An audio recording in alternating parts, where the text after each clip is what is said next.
So today's video, I'm working with some pallet wood, making some wall decor using empty frames.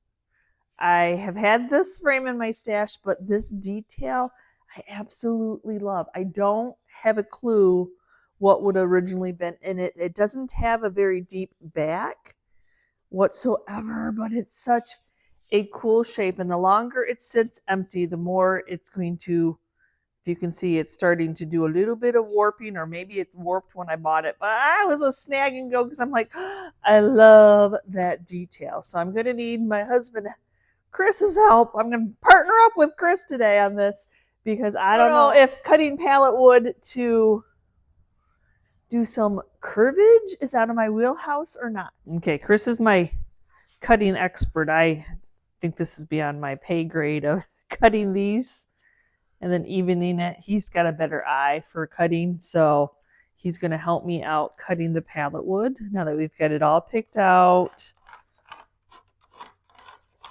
Pallet wood's all different thicknesses. It's all different textures. So matching them all up is huge. But I love the shape of this frame. Wood does have nails in it, so before using the, he has to get those out.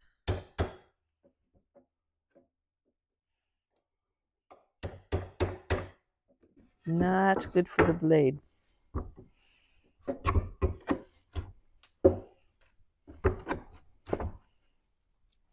And that's what's above my pay grade. I don't use the table saw.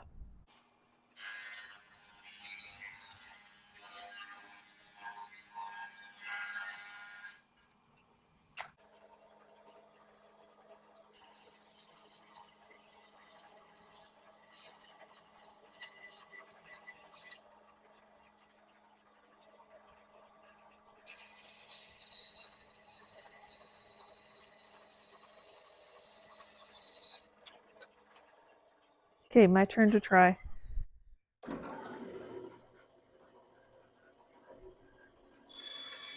So wait. When you start, you want to see how the line's coming this way, so you want to go in like that. Okay. Like that. Okay.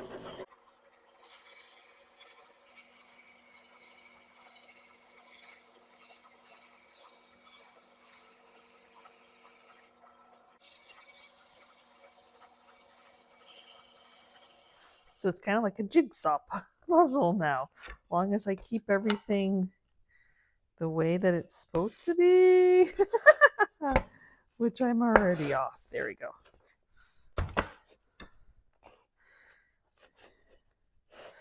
But I need to sand this. This is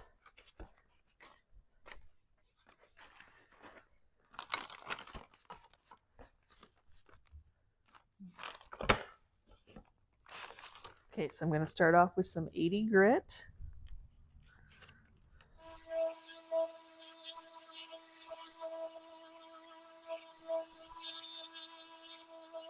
Now on these boards, I went down to a 220 because I'm going to be writing on them, or attempting to, but I'm still going to stain them with the Waverly concoction.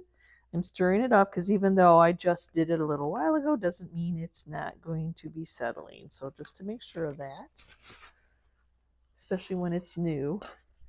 And then, yep, we're just going to go. You're not even going to really see this piece, but it's needed structurally. And as always, we're doing both sides. Oh yeah, even though it's sanded light, that's going to darken it right back up. As I always say, pallet wood is a whole bunch of different types of wood. Okay, now this is dry. You got to get this all glued together. I love the color. Oh, that color's wonderful. There again, I could paint the frame, but I'm not going to yet because what if I crack it, break it, whatever. This one does not have much of a lip at all. So I am going to glue some of it because it's going to be sitting on that lip. Can always clean off the excess glue. That's not a problem. Yet again, I don't want my things to come apart on somebody. Okay.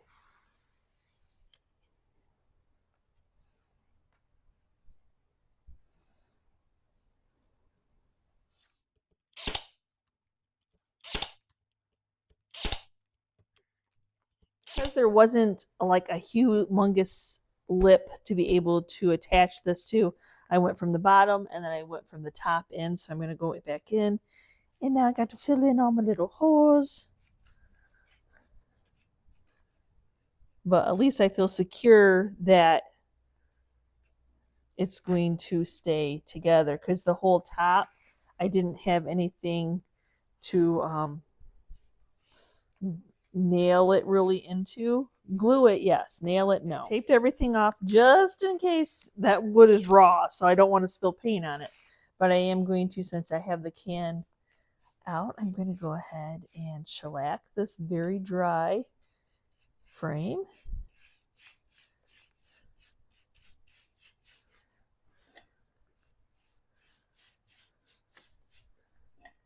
I'll seal in the wood, and then I'll seal in the wood putty I used. 2 coats of shellac to seal the frame in, and I'm just going with simple white, and I'm just doing DIYs. White Swan.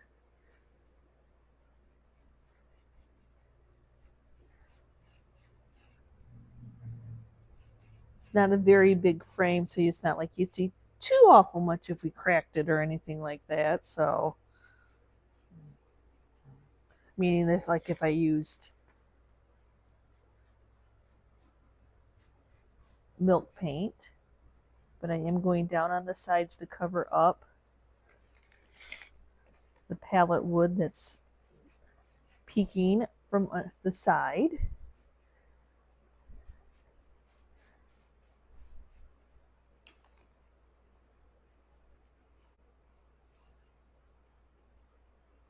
One of the nice things about DIY paint is you can dry it with a heat element, something that blows, like a heat gun, a blow dryer, and then you can proceed on painting your next coat. So that is nice. Now, as I move on to my second coat, I just have a little cup of water, and I'll stick my brush in that with paint, and then that'll help it just glide on without taking the other paint off. You can mist it with a mister bottle, but it's not a very big area. You'll know if you need to add water or not, because it'll start taking the paint off, or it'll be on the grabby side. So this seems to work just fine. When it comes to DIY paint, you can water distress it or you can sand it. I want to do these edges here to kind of tie it in before spraying to seal the DIY paint in, and then I can remove this.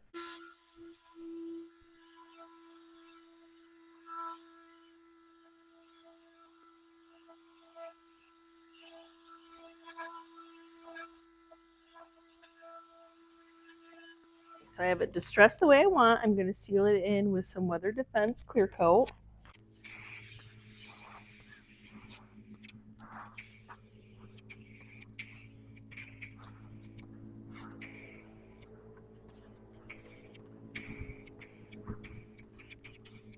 Okay, hopefully I behaved myself when I was painting. Meaning hopefully I didn't get any paint underneath here. You never know.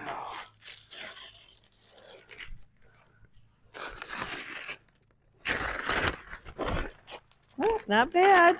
Okay, so I'm on my Cricut. I'm just playing around, trying to get all my wording where it needs to be. And of course I have to rotate this because it's going to be way too big. You think I can ever catch that little hook? Oh, I did. Yay! To turn it. Which it's not.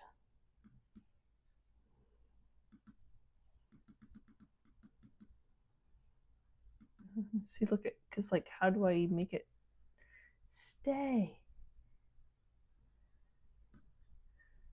There we go.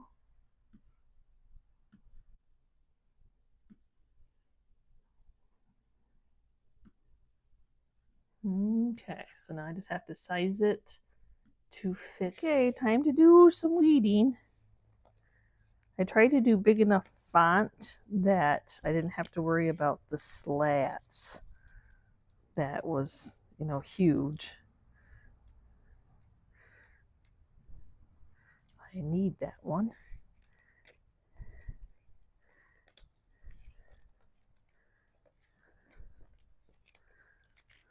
have it, but it's part of the cutout.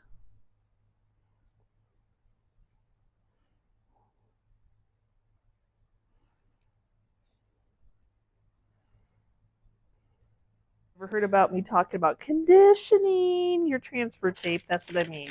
You're just like a lint brush. You're picking up lint so that it will release your vinyl.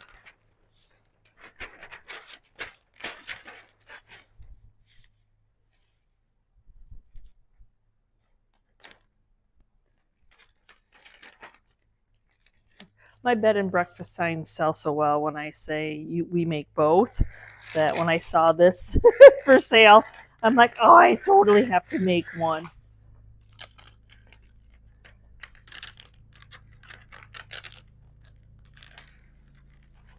And if it does well, I might make another one. You never know.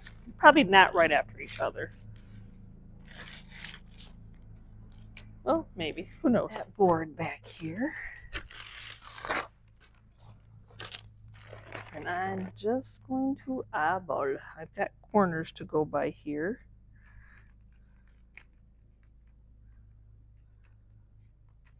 Yep, I think that's good.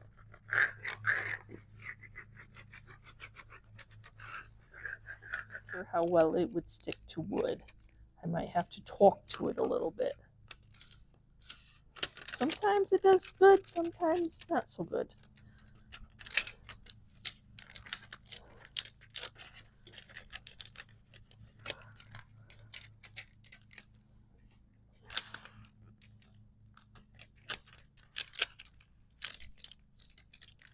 I'm going to use that same DIY white paint to try to stencil on here. You know that you can't, I've got holes, I've got, so I'm going to use a stencil brush actually, and just whatever gets on there is what gets on there.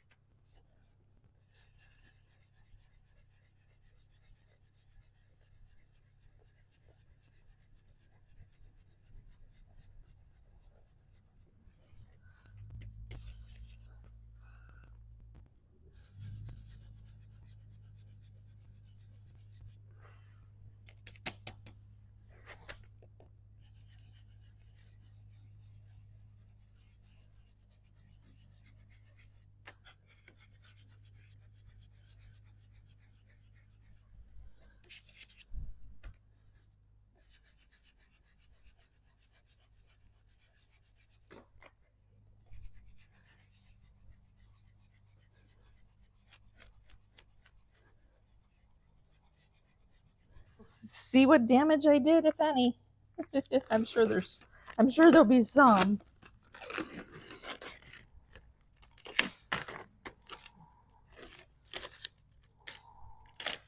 Yeah, not terrible. There's just definitely something about white and aged wood though. Finish this up. I'm just going to seal it in with some more weather defense.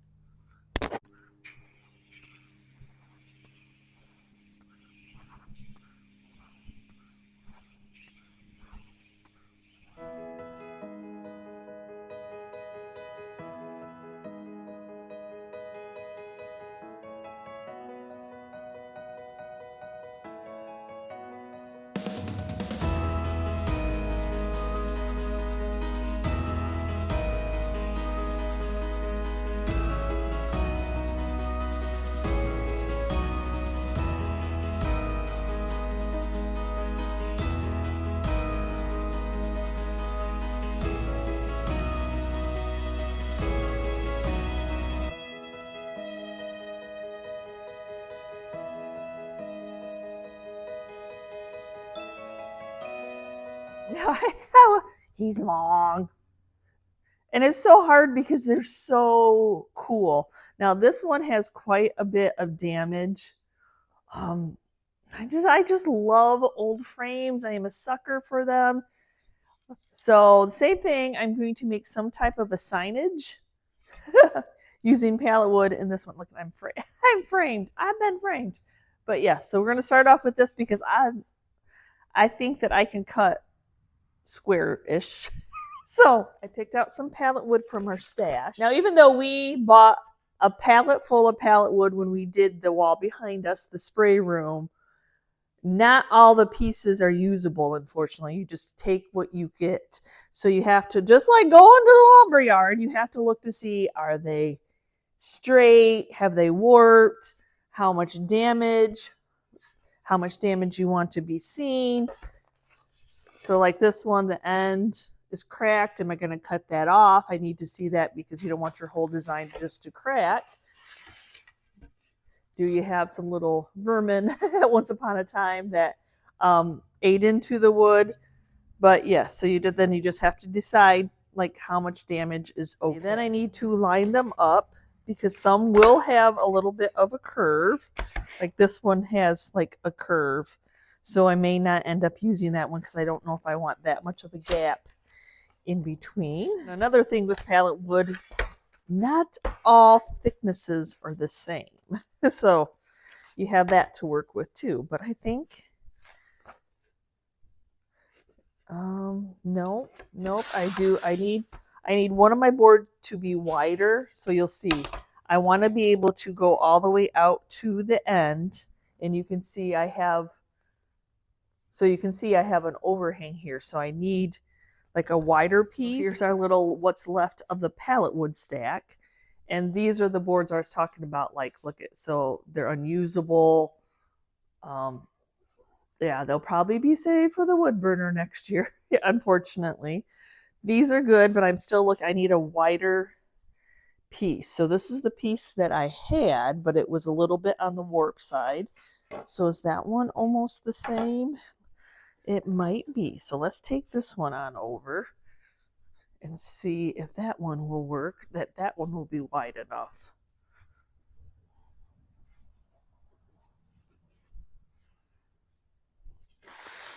Or do I take out one of the other ones and see if we're...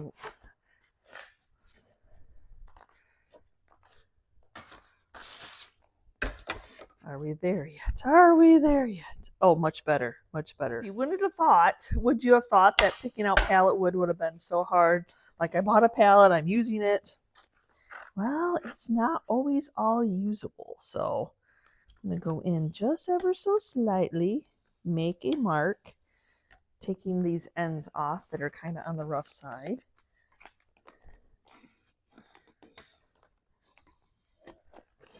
And you got to watch out, even though I like the nails, like if I cut here, I'm going to be cutting into a nail. And saw blades are not very happy when you cut into a nail. So yes, I got to find where that nail is. And of course, it's the nail that's folded over.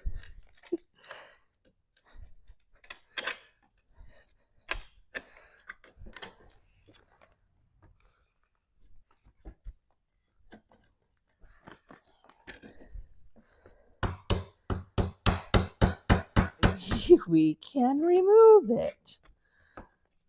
All those things that you may not even think about if you're doing pallet wood. But I'm pretty sure Chris would not be happy if I went through metal on his saw. Sometimes you have to use a nail set because they've been cut off. These already come dismantled from where he works.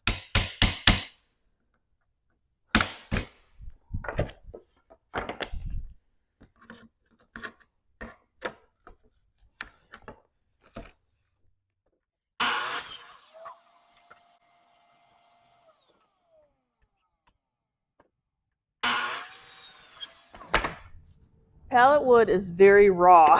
It's very splintery. It's got the nails in it, but we need to determine where we're putting stuff. But I need to go ahead and sand it down some too, because it's just raw and splintery and.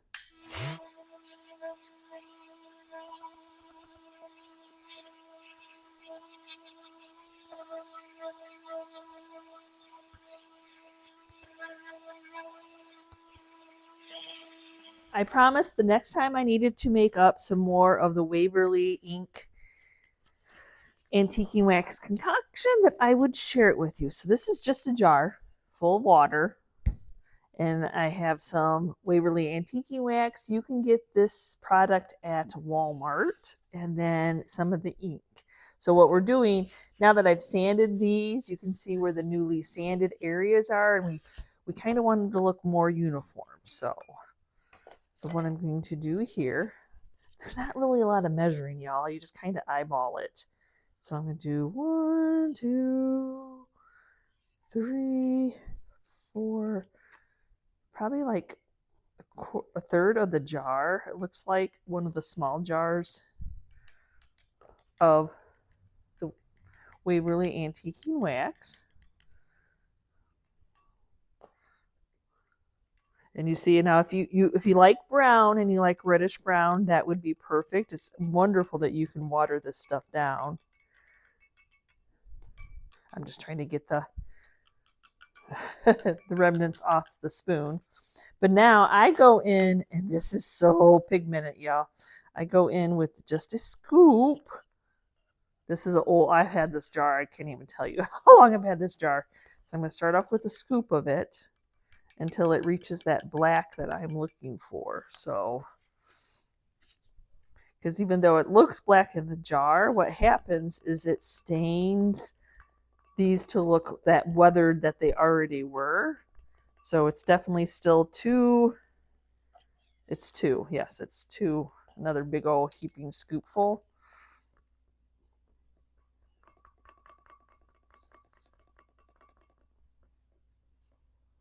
And that Waverly ink likes to sink to the bottom, if you can tell. It's heavier than the wax, so. So I'm just going to keep on mixing it. Yes, you can put the lid on too. And shake, shake, shake. Your booty. Oh, but yes. Yes, so see now it's taken away that redness that I don't want anymore. And over time, I don't know how often I just make it how often I need it. And it just seems like I'm doing a lot of palette projects right now. So yeah, right there, look at, there it is. There it is. And it will darken. Mine had already darkened over time. And then in between uses, I will have to stir the bottom, shake it, and get all those yummies back. Just kind of like milk paint, back off that bottom. Everything likes to seem to settle. But that is the look I'm going for, which we can see on here. Okay, so now I'm just going to dip that in my mixture, and we're going to restain these boards. And it always kind of looks dark, but it's giving it that, I've been out in the weather, grayish hue.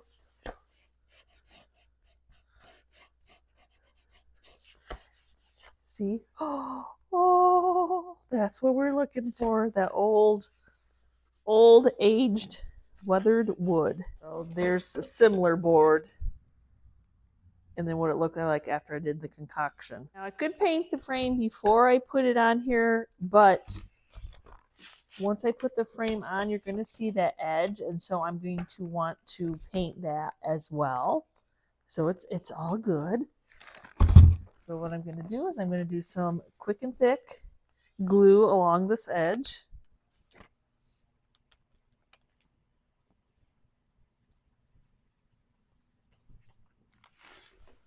Go ahead and spread it out so every place has some.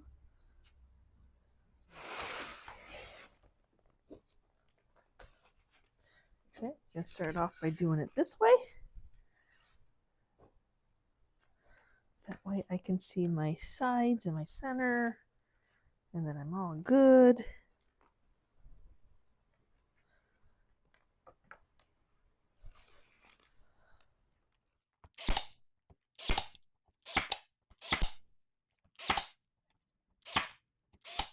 Okay, I'm going to go ahead and try to get that excess glue off.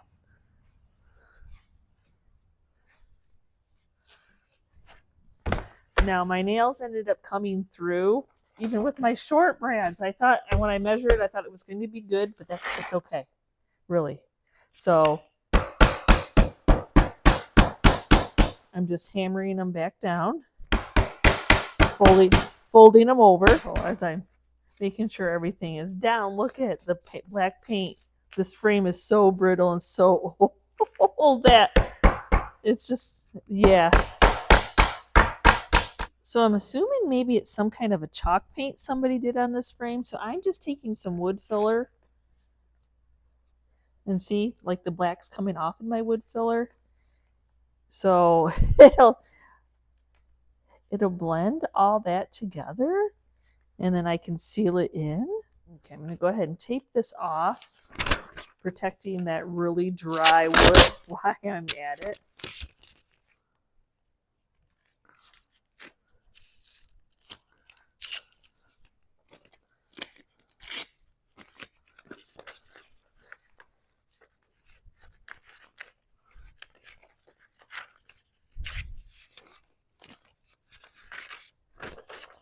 That black frame is messy. You definitely need to seal that paint in with something. I'm not going to spray it. I'm going to go ahead and use some of the shellac and just brush it on.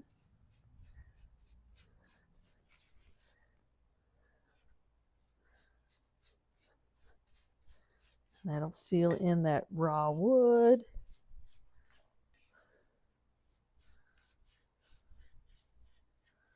That's chippy already because it's missing a lot of its detail.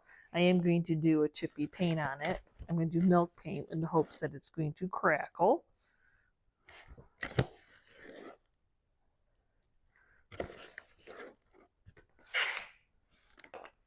So Sweet Pickins milk paint flour sack.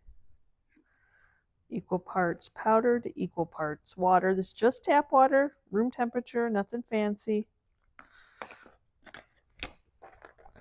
And then you just stir the two together, incorporating the powder in with the water. Stir it for about 2 minutes, scraping the sides, scraping the bottom to make sure that you got it all incorporated. Then sit it off to the side for a little bit and let it thicken up. Underneath color's not terrible, so if I had some of it chip off, so I'm going to use a little bit of beeswax. It goes a long way, y'all. So I'm just going to put a little bit on there.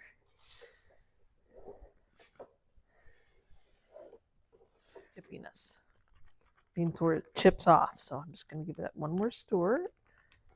And then we'll go ahead and start painting.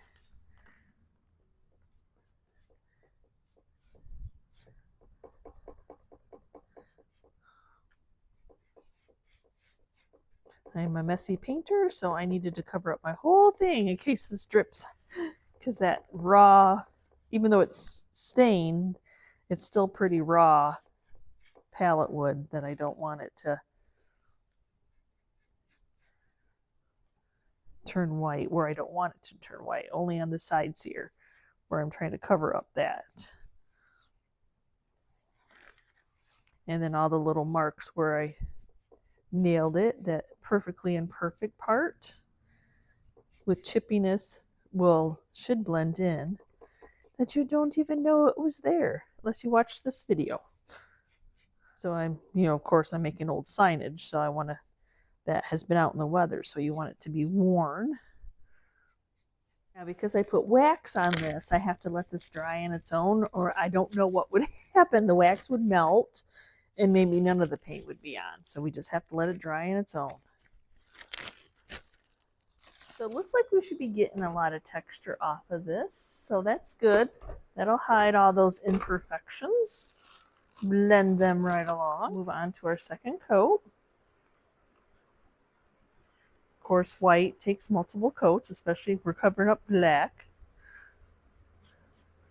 Hello, beautiful crackle. That's exactly what I wanted to do. It hid the brand marks. It hid all that missing pieces. So before I do anything, I don't want it to completely chip off. I'm going to go ahead and seal it in with some weather defense.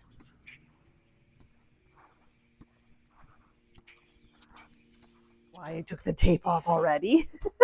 I did. I guess I got excited, but after I sprayed it, I'm going to go in and do a little bit of sanding, and then we're going to do a little bit of waxing.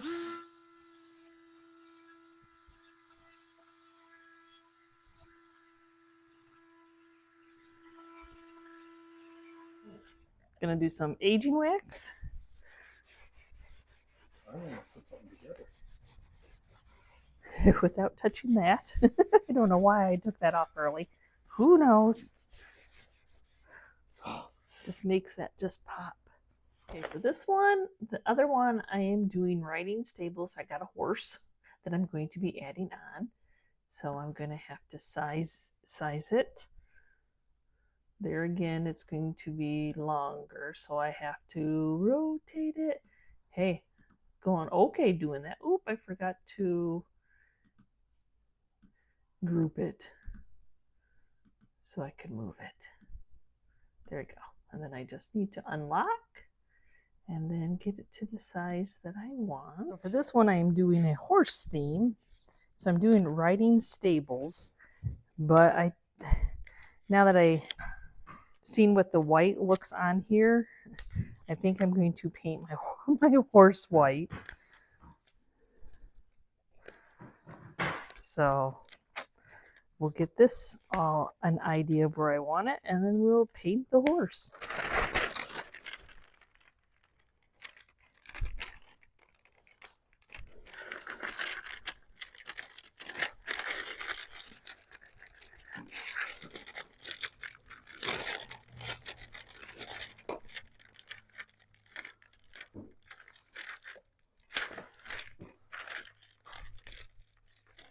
I can stencil. I'm still going to use a stencil brush. The other one was Dollar Tree, and that kept losing bristles, so.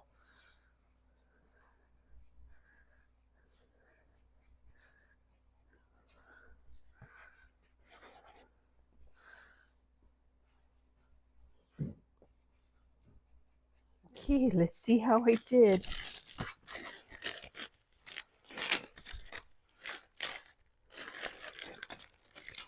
That one had a little bit more bleed under. That's okay.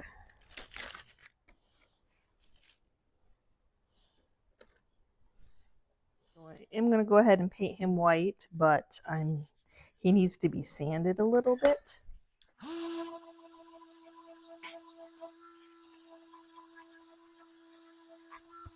Quick, easy paint job. Some white spray paint to start off with.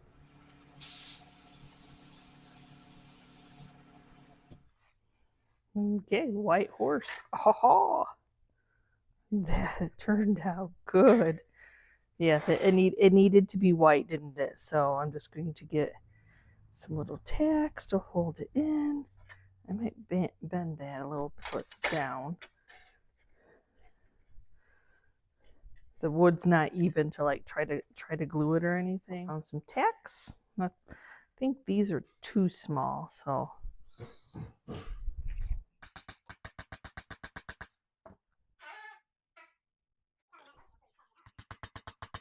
Okay, I'm going to give it one spray of some weather defense to seal that in.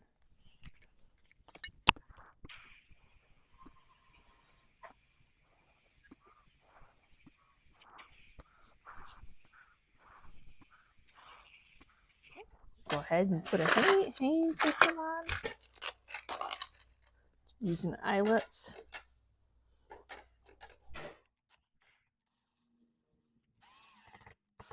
17 gauge wire should be strong enough. This is heavy with pallet wood on it.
So thank you for watching today's video. Just another idea out there of what to do with old frames. So some are the odd, some aren't thick. just layering the back if you can get your hands on some scrap wood.